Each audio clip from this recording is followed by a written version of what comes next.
여러분 안녕하십니까, 진성호입니다. 대통령 선거가 끝나고 난 뒤 지금 민주당 내부가 술렁이고 있습니다.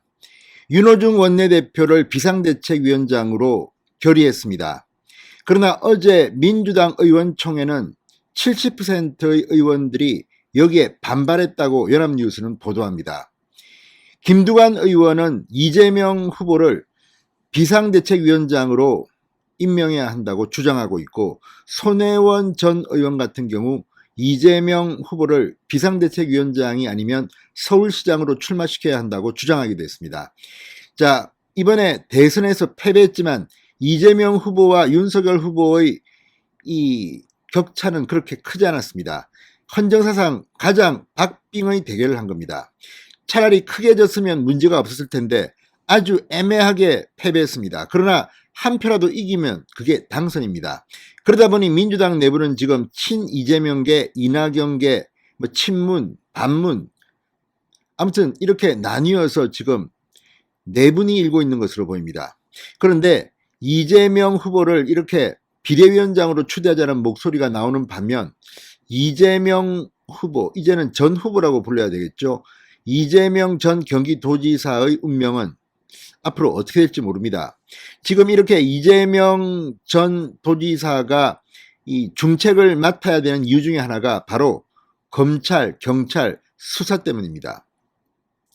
대통령 선거 과정에서 경찰과 검찰은 일단 이재명 후보와 관련된 대장동 의혹, 김혜경 씨의 법인카드 횡령 의혹, 성남FC 관련 후원금 의혹, 굉장히 많은 사건들을 사실상 중단하고 아니면 조용히 수사하고 지켜봤습니다. 그런데 선거는 끝났습니다. 이제 수사가 불가피해 보입니다. 따라서 이재명 전 경기도지사의 정치적 운명은 사법 판단에 따라서 좌우될 수도 있습니다. 6월 1일이 지방선거입니다. 이재명 후보가 서울시장 혹은 경기도지사에 다시 차출되는 일이 있을까요? 지금 민주당 분위기로는 그럴 수도 있을 것 같습니다.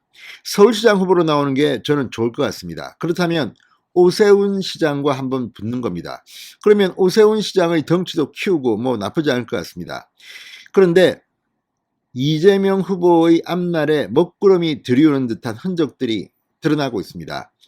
이 경기남부경찰청이 이런 의혹뿐만 아니라 이재명 후보의 장남 이땡땡 씨의 불법 도박 성매매 의혹까지도 지금 수사를 할 것으로 보입니다.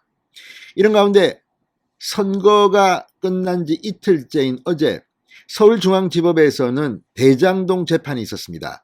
그런데 이 재판에 나온 대장동 회계사가 상당히 중요한 진술을 냈습니다. 이재명 후보에게는 앞으로 상당히 먹구름이 낄 것 같은 생각이 듭니다. 뭐라고 했을까요? 진성호의 융단 폭격작합니다. 이재명 민주당 후보를 융단 폭격합니다. 방송에 앞서 아직 진성호 방송의 구독자가 아니신 분은 붉은색 구독 버튼 눌러주십시오. 더 좋은 방송으로 보답하겠습니다.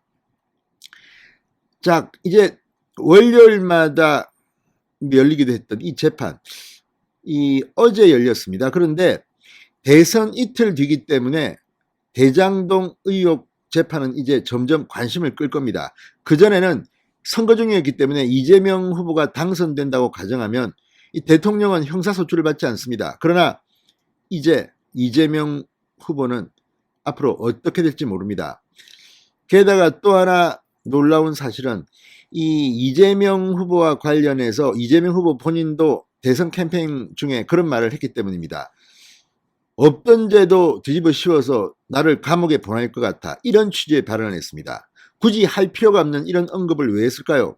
지지자들에게 나를 뽑아달라는 것이기도 하지만 어쩌면 마음속에 있는 불안감을 표출한 것일 수도 있습니다. 이재명 후보 본인이 제일 잘 압니다. 정말 대장동 특혜 의혹에서 본인은 무관한 것인지, 적어도 성남시장으로 책임은 져야 할 부분이 있지 않습니까? 게다가 지금 성남FC 의혹이나 이런 것들은 수사나 재판 결과에 따라서는 상당히 정치 재기가 힘들지도 모르겠다는 생각이 듭니다. 자, 어제 열린 이 대장동 재판에서 성남도시개발공사 전략사업팀장으로 일했던 김민걸 회계사가 증인으로 나섰습니다. 성남도시개발공사가 대장동 사업에서 확정 이익만 가져가는 구조가 의외였다고 법정에서 정언한 것입니다. 자, 이게 무슨 말이냐? 이재명 전 성남시장은 이 대장동 개발로 주민들에게 많은 이익을 가져다 줬다고 했습니다. 그런데 김민걸 회계사의 이 정언은 좀 다릅니다.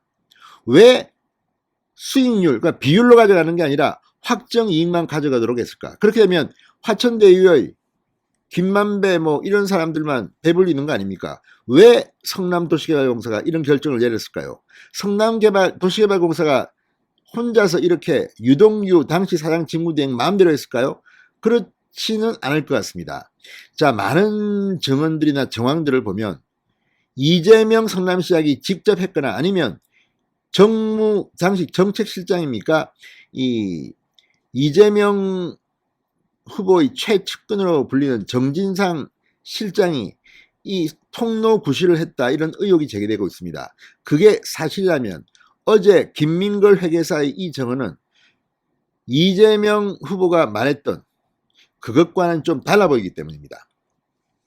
자, 예단하지는 않겠습니다. 형사적으로 이재명 후보가 처벌을 받을 수사를 했느냐는 별겁니다. 지금 서울중앙지검은 부실수사 의혹을 받고 있습니다. 그래서 지금 인터넷 커뮤니티나 SNS에는 빨리 한동훈을 불러라, 한동훈 검사장이 서울중앙지검장에 대해서 이 부실한 수사를 원점에서 다시 시작해라. 시간이 조금 있으면 그게 가능할지도 모릅니다. 물론 민주당이 지금 특검을 통해서 이 검찰 수사를 무효화시키고 원점에서 새로 시작하겠다는 생각도 하지만 어떤 식으로 하든 시간 문제입니다.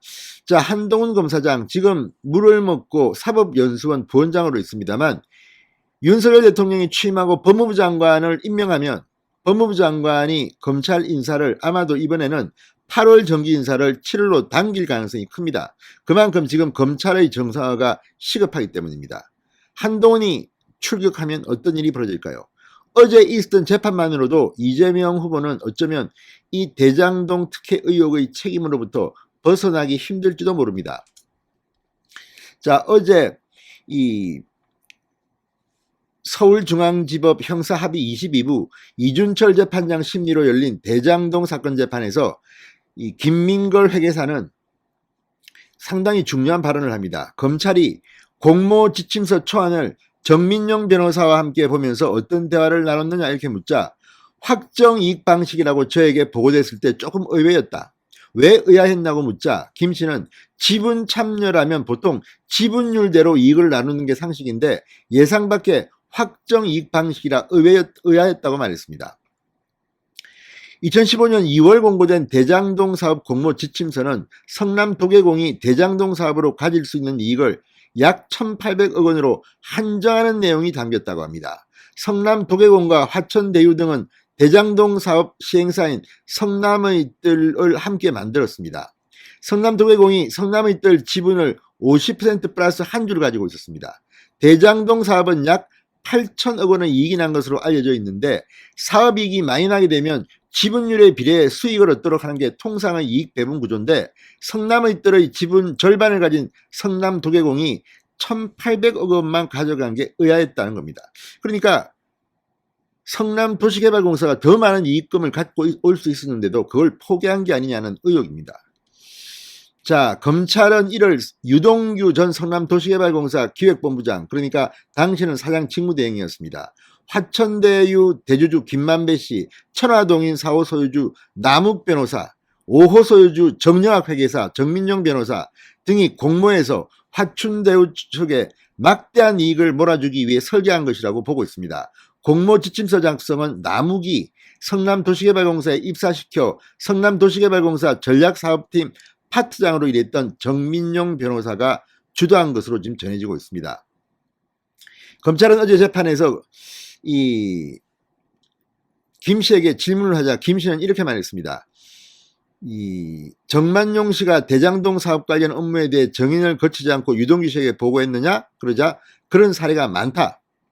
김 씨는 당시 성남도계공 전략사업팀장으로서 이 정민용 변호사의 상급자였는데 정 씨가 자신을 건너뛰고 바로 유동규 본부장에게 보고했다는 겁니다. 재판장이 원론적으로 정민용 씨가 유동규 씨에게 대장동 사업 업무를 보고할 때 증인과 의견을 나누거나 증인을 통해 보고해야 하는 시스템이 맞는가 이렇게 묻자 김 씨는 원칙은 그게 맞다. 본부장에게 직접 보고하더라도 내용은 제가 알아야 한다. 김 씨는 또 이 정민용 씨가 자신을 건너뛰고 유동규에게 보고한 부분과 관련해서 그런 문제로 갈등이 있었던 것은 맞는다고 말했습니다. 자, 이게 사실이라면 유동규가 단독으로 이런 짓을 저질렀을까요? 대장동 사업은 대장동 원주민들에게는 엄청난 이익이 갈 수 있었는데 이재명 후보 말처럼 당군 일의 최대의 수익 사업이었다면 어제 한 김민걸 회계사의 이 증언은 앞으로 이재명 후보에게 상당히 불리하게 작용될 것으로 보입니다. 한동훈 검사 등이 빨리 컴백해서 수사를 제대로 해야 될 것 같다는 그런 생각도 듭니다. 진성호의 융단 폭격이었습니다. 여러분 감사합니다.